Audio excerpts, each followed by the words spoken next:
جس نے قبول نہیں کیا بے پھل کے رہ گیا. تو جب بھی کوئی پھل کھائیں تو مولا علی کا شکریہ ادا کرے.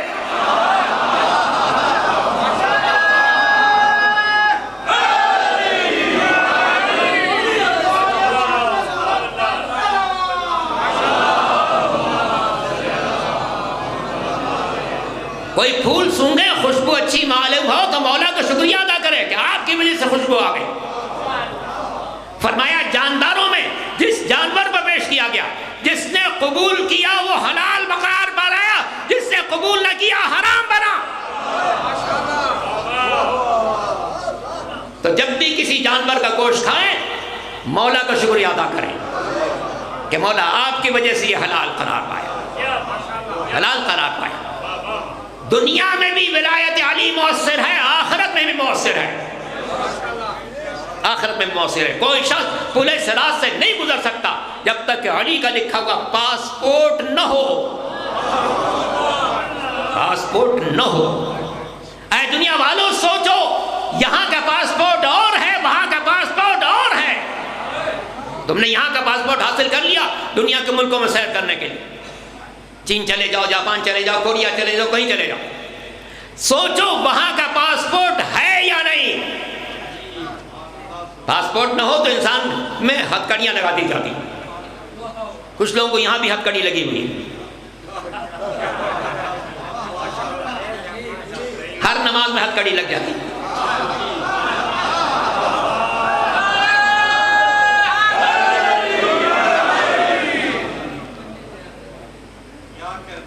پاسپورٹ حاصل کرو, دنیا سے جانا ضرور ہے.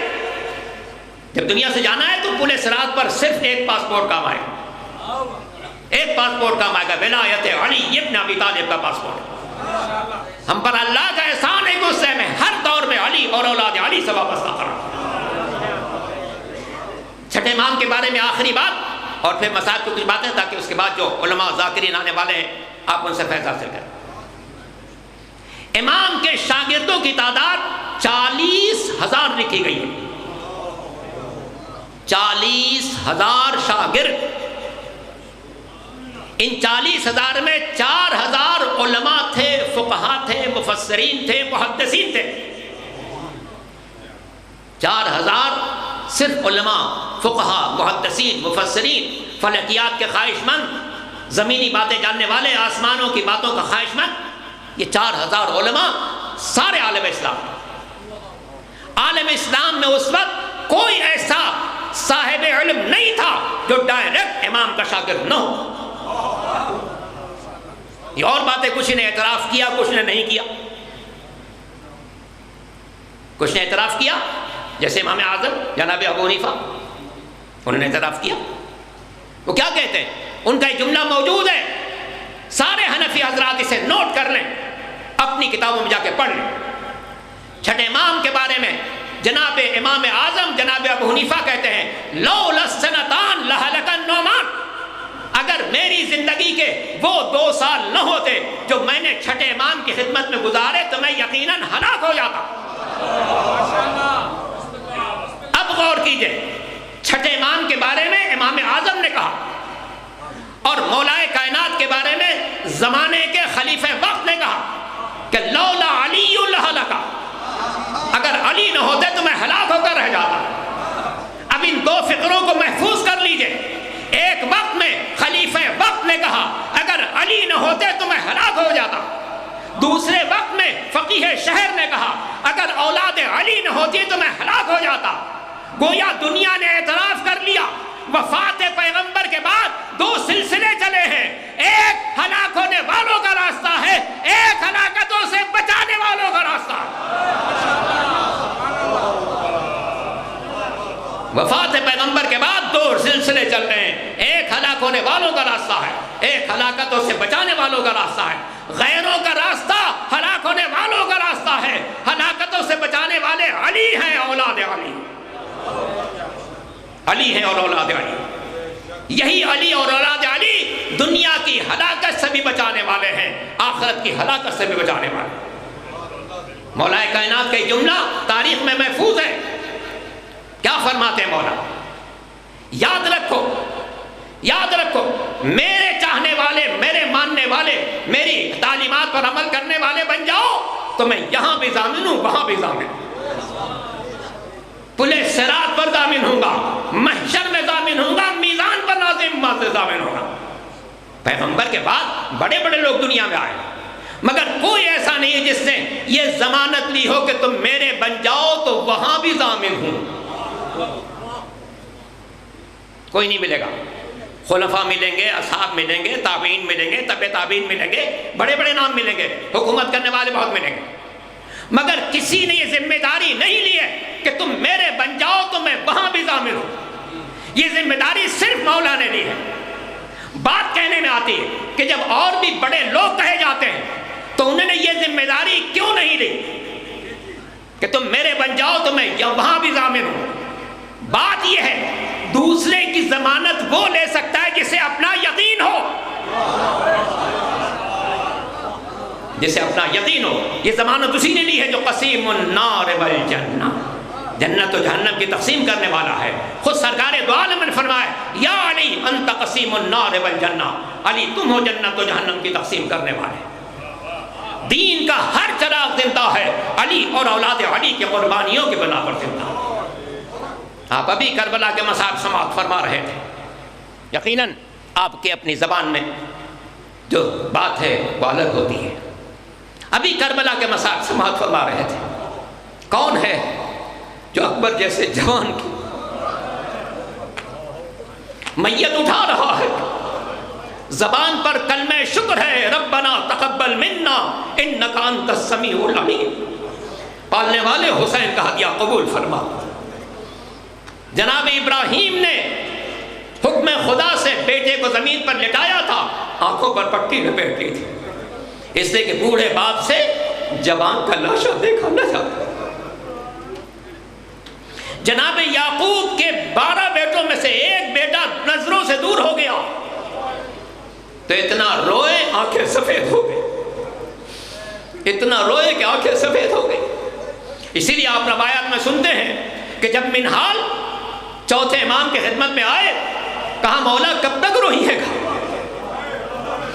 اس لیے کہ جب بھی کوئی آتا تھا امام اسے دیکھتے تھے، کربلا کے واقعات کو یاد کرتے تھے، گریہ کرنا۔ کبھی عباس کو یاد کیا، رونا شروع کیا، علی اکبر کو یاد کیا، رونا شروع کیا، قاسم کو یاد کیا، رونا شروع کیا، اور محمد کو یاد کیا، رونا شروع کیا، 6 مہینے کے مجاہد کو یاد کیا، رونا شروع کیا۔ منہال نے عرض کی مولا کب تک روئیے گا؟ امام نے فرمایا تم نے انصاف نہیں کیا، انصاف نہیں کیا۔ یعقوب کے 12 بیٹوں میں سے ایک بیٹا نظروں سے دور ہو گیا تھا، اتنا روئے آنکھیں سفید ہو گئی۔ میرے سامنے تو 18 جوانان بنی ہاشم ایک دوپہر میں شہید کر دیے گئے، میں کیسے نہ روں؟ اللہ اکبر۔ عزیزان محترم، میرے امام نے، میرے چوتھے امام نے کیسے کیسے مصائب دیکھے۔ بابا کے ہاتھوں پر بھائیوں کا لاشا دیکھا، اور اس کے بعد وہ منظر بھی دیکھا خیموں میں آگ لگائی جا رہی ہے، بیویاں ان خیموں سے نکل رہی ہیں، چھوٹے چھوٹے بچے خوف کے عالم میں نظر آ رہے ہیں۔ اس ماہ شوال میں چھٹے امام کی شہادت ہے۔ مورخین نے لکھا ہے کہ جب چھٹے امام دنیا سے رخصت ہوئے تو پورا مدینہ سوگوار نظر آ رہا تھا، دیواروں پر سیاہ چادریں لگا دی گئی تھی، لوگ ہاتھوں میں سیاہ علم لے کر آ رہے تھے، واہ امامہ، واہ جعفرہ، واہ صادقہ کی آواز بلند ہو رہی تھی۔ جب امام کو غسل دیا گیا، لاکھوں افراد موجود تھے، کفن پہنایا گیا، لاکھوں افراد موجود تھے۔ بعض مورخین نے لکھا ہے کہ جب امام کا جنازہ چلا تو امام کے جنازے میں شرکت کرنے والوں کی تعداد 13 لاکھ لکھی گئی ہے۔ ساری دنیا سے لوگ کھنچ کر آئے تھے چھٹے امام کا جنازہ دیکھنے کے لیے۔ اللہ اکبر۔ چھٹے امام کو ان کے بیٹے امام موسی کاظم نے جنت البقیع میں اس جگہ دفن کیا جہاں آج بھی امام کے قبر کا نشان موجود ہے، مگر نہ کوئی سائبان ہے، نہ کوئی روشنی ہے، نہ قریب جانے کی اجازت دی جاتی ہے۔ اللہ اکبر، میرا دل کہتا ہے کہ جب امام ہفتم حضرت موسی کاظم علیہ السلام اپنے بابا کے جنازے میں 13 لاکھ انسانوں کو دیکھ رہے ہوں گے تو عجب نہیں امام موسی کاظم نے کربلا کا رخ کیا ہوگا، کربلا کا رخ کیا ہوگا جہاں حسین ابن علی کا لاشا پڑا ہے، کہیں حسین کا لاشا، کہیں علی اکبر کا لاشا، کہیں اون محمد کے جنازے، کہیں قاسم کا لاشا، فرات کے کنارے عباس دلاور کا لاشا۔ عزیزان محترم، تاریخوں میں ملتا ہے کہ جب چھٹے امام کو سپرد لحد کر دیا گیا تو ہر طرف سے لوگ جو جنازے میں نہ پہنچ سکے تھے وہ آ رہے تھے گھر والوں کو پرسہ دینے کے لیے، گھر والوں کو پرسہ دینے کے لیے۔ رسم دنیا بھی ہے، حکم شریعت بھی ہے کہ جس گھر سے جنازہ اٹھ جائے وہاں کے لوگوں کو تعزیت پیش کی جاتی ہے۔ تو ساتویں امام کی خدمت میں ہر طرف سے لوگ آ رہے تھے تعزیت پیش کرنے کے لیے، مگر آئیے ذرا کربلا چلتے ہیں، وہاں تعزیت پیش کرنے کا انداز اور ہے۔ آپ نے کہیں نہیں دیکھا ہوگا کہ اگر کسی گھر سے جنازہ اٹھ جائے تو گھر کو آگ لگا دی جائے، مگر یہ کربلا کا میدان ہے، ایک طرف زمین گرم پر لاشیں بکھرے ہوئے ہیں، دوسری طرف بیویاں جن خیموں میں ہیں انہیں آگ لگائی جا رہی ہے۔ ایک خیمہ جلتا ہے، بیویاں دوسرے خیمے میں چلی جاتی ہے، جب دوسرا خیمہ جلنے لگتا ہے تیسرے خیمے میں چلی جاتی ہے۔ حمید ابن مسلم کہتا ہے میں وہ منظر کبھی بھول نہیں سکتا جب میں نے دیکھا کہ جلتے ہوئے خیموں سے بیویاں بھی نکل رہی تھیں، ان کے ساتھ چھوٹے چھوٹے بچے بھی نکل رہے تھے۔ اب یہ کم سن بچے میدان میں ہر طرف خوف کے عالم میں نظر آ رہے تھے، یہ بچے کیا کریں، یہ بچے کہاں جائیں؟ سامنے دیکھتے ہیں لاشیں نظر آتے ہیں، خیموں کی طرف دیکھتے ہیں شعلے نظر آتے ہیں، یہ بچے کہاں جائیں؟ کوئی والی نہیں ہے، کوئی وارث نہیں ہے، سارے والی و وارث قتل ہو چکے ہیں، یہ بچے کدھر جائیں؟ حمید کہتا ہے اسی دوران میں نے ایک چھوٹی سی بچی کو دیکھا، ایک چھوٹی سی بچی کو دیکھا جو سیاہ چادر میں ملبوس تھی، اس کے دامن میں آگ لگی ہوئی تھی۔ آپ سمجھ گئی یہ کون بچی ہو سکتی ہے؟ یہ حسین کے سینے پر سونے والی، حسین کے سینے پر سونے والی کم سن شہزادی ہے جس کے دامن میں آگ لگی ہوئی ہے۔ حمید کہتا ہے جب میں نے بچی کے دامن میں آگ دیکھی تو میں نے چاہا بچی کے قریب جا کر دامن کی آگ بجھا دوں، مگر جب بچی نے مجھے اپنی طرف آتے ہوئے دیکھا کہنے لگی اے شخص میرے قریب نہ آنا، میں تیرے نبی کی اولاد ہوں، میں تیرے نبی کی اولاد ہوں۔ میں نے کہا بی بی میں کوئی نیا ظلم ڈھانے نہیں آ رہا ہوں، آپ کے دامن کی آگ بجھانا چاہتا ہوں۔ بچی نے کہا اگر میرے ساتھ کوئی احسان کرنا چاہتا ہے ذرا مجھے نجف کا راستہ بتا دے، مجھے نجف کا راستہ بتا دے۔ میں نے پوچھا بی بی اس بیابان میں نجف جا کر کیا کرو گی؟ کہنے لگی تجھے معلوم نہیں ہے نجف میں میرا دادا علی مرتضیٰ رہتا ہے، قبر سے لپٹ جاؤں گی، فریاد کروں گی اے دادا میرے بابا کا سر نوکے نیزہ پر تھا، اے دادا خیموں میں آگ لگائی گئی، اے دادا شمر نے گوشوارے چھینے، اے دادا ظالموں نے تماچے لگائے، افلاک سے آواز آ رہی تھی واہ حسینہ واہ حسینہ۔ عجب نہیں جنت البقیع سے سیدہ نے آواز دی ہوگی واہ حسینہ واہ حسینہ واہ حسینہ، ہائے میرا حسین، زمین کربلا پر لاشا پڑا ہے، نوک نیزہ پر سر مبارک تلاوت کر رہا ہے۔ ہائے حسین ہائے حسین ہائے حسین۔